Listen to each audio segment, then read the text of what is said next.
Top 5 Ninja Cold Press Juicer Problems and How to Solve Them.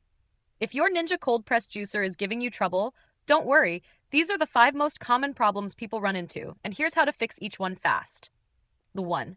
Juicer won't start. This usually comes down to misassembly. Make sure the juicing chamber is locked onto the base before adding any other parts. The lid and pulp container also need to click in fully. Even a small misalignment will keep it from turning on. 2.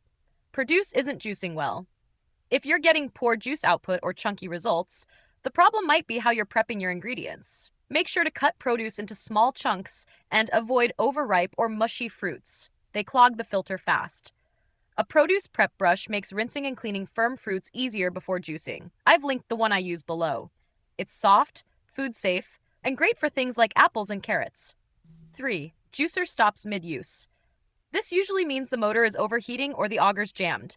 Let it cool down for 15 minutes, then check for blockages in the chamber. Use the reverse function if you hear straining. It can clear clogs without disassembling. 4. Leaking. From the spout or base, leaking is usually caused by pulp buildup blocking seals or parts not being fully aligned. Remove the chamber, check for dried pulp, and clean around the seal areas.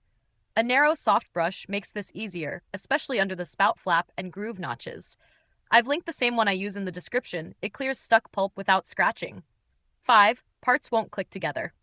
If the lid or chamber won't twist into place, check the assembly order and clean the locking grooves. Always start with the chamber on the base, then add parts in order. Never force anything. If it doesn't lock, something's out of line. These are the most common issues. And once you know how to handle them, the Ninja Cold Press is super easy to keep running. If you need a soft brush for cleaning the mesh or clearing grooves, I've linked the exact set I use below. It makes all 5 of these fixes faster. And if something's still not working right, Ninja support is linked in the description too. Thanks for watching, and juice smooth.